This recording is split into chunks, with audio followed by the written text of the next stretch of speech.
Hello दोस्तों, स्वागत है आपका स्टडी स्कोप यूपीएससी में। हम 2014 का जो जीएस पेपर है उसके हर एक डायमेंशन को डिस्कस करते हुए चल रहे हैं। इसी क्रम में हमने अभी तक 24 प्रश्न कर लिए हैं।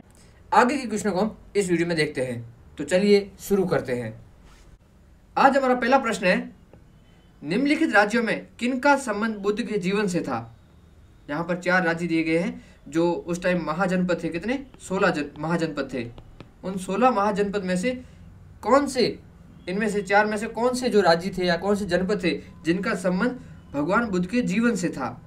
जीवन से होने का मतलब हो गया कि जब भगवान बुद्ध जीवित थे उस समय किसी न किसी रूप में भगवान बुद्ध का वहाँ कनेक्शन था इन 4 राज्यों में से।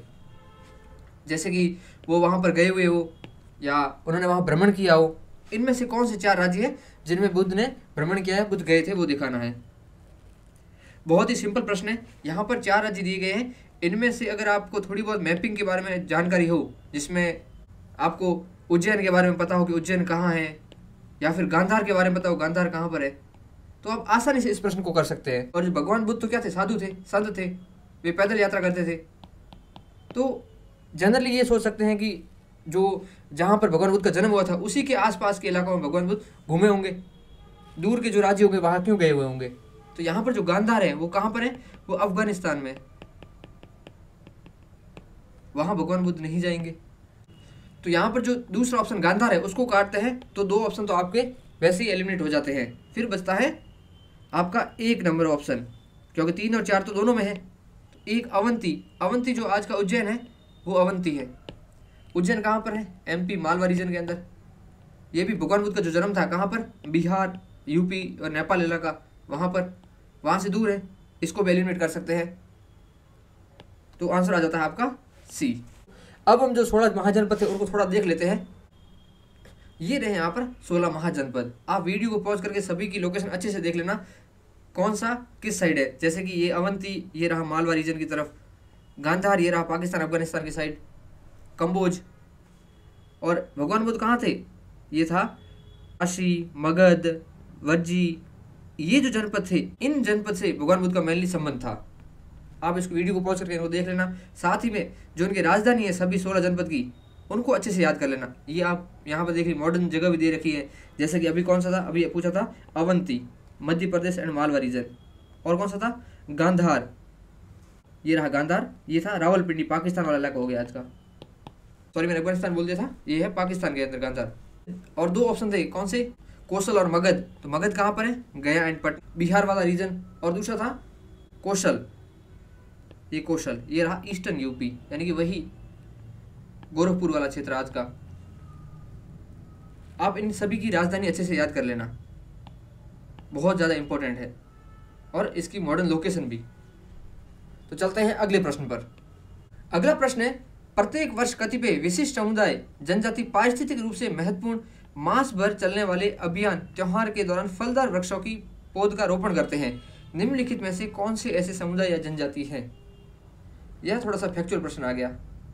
उस समय करंट वगैरह में कुछ होगा शायद, तो पूछा होगा, ऐसा भी हो सकता है। अब यहाँ पर सारी जनजाति हैं। जनजाति सारी कहाँ रहती? जंगलों में रहती है।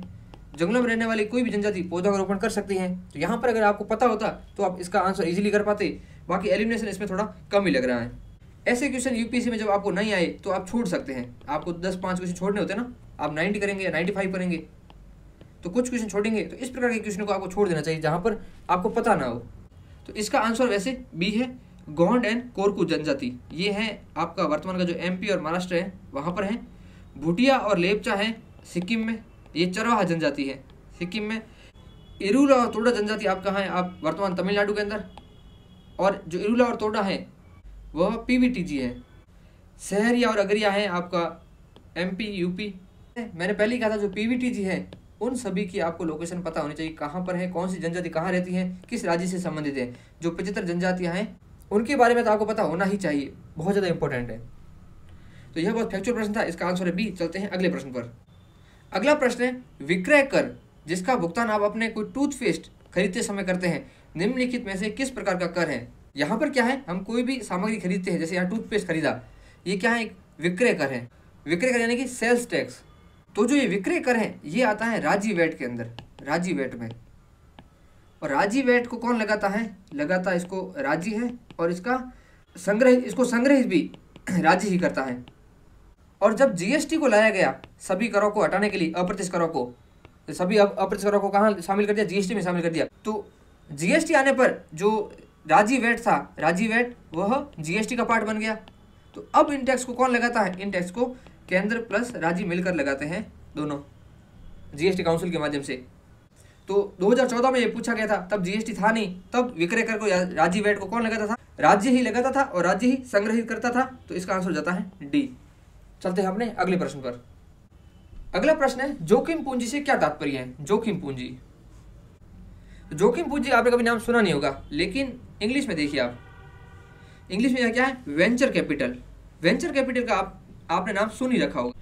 वेंचर कैपिटल से क्या मतलब है उसको हम देखते हैं। ये रहा वेंचर कैपिटल। वेंचर कैपिटल वो होता है निजी इक्विटी का एक ग्रुप है जो दीर्घकालिक विकास वाली स्टार्टअप कंपनियों व छोटे व्यवसायों के लिए वित्त पोषण का एक प्रकार है।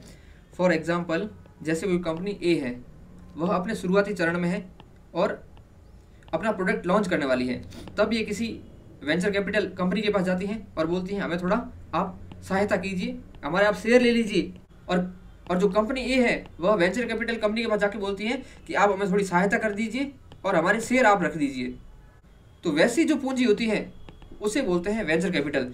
जो वेंचर कैपिटल कंपनी है उसने किसी कंपनी ए पर, जो अभी मार्केट में लॉन्च होने वाली है, जिसके पास जिसको फंड की जरूरत है, उस पर जो पैसे लगाए हैं वेंचर कैपिटल कंपनी ने, उसे बोलते हैं वेंचर कैपिटल या फिर जोखिम पूंजी। जैसे कि आप फॉर एग्जांपल शार्क टैंक से समझिए। शार्क टैंक वैसे वेंचर कैपिटल नहीं है, आप फॉर एग्जांपल समझिए। शार्क टैंक में क्या है, जो कंपनी है वो जाती है कहाँ पर? शार्क के पास, और शार्क से क्या बोलती है? पैसे के लिए डिमांड करती है, शेयर के बदले या फिर किसी और रूप में। तो वो एक टाइप का क्या है? वेंचर कैपिटल है। ये जो वेंचर कैपिटल कंपनी होती है ये कहाँ इन्वेस्ट करती है? मेनली जो तकनीकी विशेषज्ञता वाली कंपनी होती है और प्रबंधकीय अनुभव के माध्यम से सहायता प्रदान करते हैं। इसके साथ ही ये वेंचर कैपिटल के साथ आप नाम सुने होंगे एंजल इन्वेस्टर का। एंजल इन्वेस्टर, यदि कोई व्यक्ति किसी इस प्रकार की नई कंपनी में इन्वेस्ट करता है तो उसे बोलते हैं एंजल इन्वेस्टर।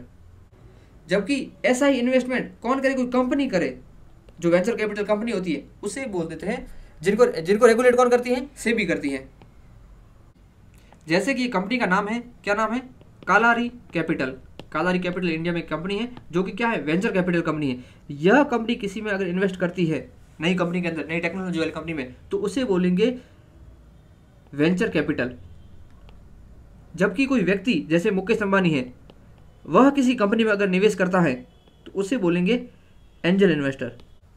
एक वर्ड आता है सीड फंडिंग। जब कंपनी को शुरुआती दौर में जरूरत होती है तब उसको जो फंडिंग मिलती है उसे सीड फंडिंग बोलते हैं। चलते हैं अपने प्रश्न पर। तो यहाँ पर जो बी ऑप्शन है आप देखिए, जोखिम पूंजी क्या है या वेंचर कैपिटल क्या है? नए उद्यमियों को उपलब्ध कराई गई दीर्घकालिक प्रारंभिक पूंजी। क्या है? प्रारंभिक पूंजी होती है ये। तो आंसर हो जाता है बी। चलते हैं अगले प्रश्न पर। अगला प्रश्न है, 12वीं पंचवर्षीय योजना का मुख्य उद्देश्य क्या है? 12वीं पंचवर्षीय योजना कब से कब तक थी? 2012 से 2017 के बीच। इस पंचवर्षीय योजना का उद्देश्य था वह क्या था? 2014 में प्रश्न आया था, तो उस टाइम करंट के हिसाब से समझ लीजिए, बहुत ही इजी प्रश्न था। तो उसका जो मेनली उद्देश्य था वो क्या था?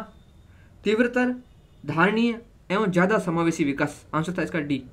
अब पंचवर्षीय योजना के बारे में पूछ लिया है तो एक बार थोड़ी पंचवर्षीय योजना पर नजर डाल लेते हैं। ये रहे सारे 5 ईयर प्लान, आप यहाँ पर देख सकते हैं। और 12th प्लान कब था? 2012 से 17 के बीच। तो जो पहली पंचवर्षीय योजना था उसमें मेन फोकस था कृषि पर, और कौन सा मॉडल था? हेरो-डोमार मॉडल। दूसरी पंचवर्षीय योजना में महालनोबिस मॉडल था और तीव्र औद्योगिकीकरण पर फोकस था। तीसरी जो पंचवर्षीय योजना थी उसमें कृषि व खाद्य उत्पादन पर मेनली फोकस था। चौथी पंचवर्षीय योजना गाडगिल फॉर्मूले पर आधारित थी और इस समय बैंकों का राष्ट्रीयकरण किया था इंदिरा गांधी जी ने, और सूखा प्रवण कार्यक्रम भी इस दौरान चलाया गया था। पांचवी पंचवर्षीय योजना में मेनली रोजगार पर फोकस था और गरीबी हटाओ का नारा इस टाइम इंदिरा गांधी जी ने दिया था।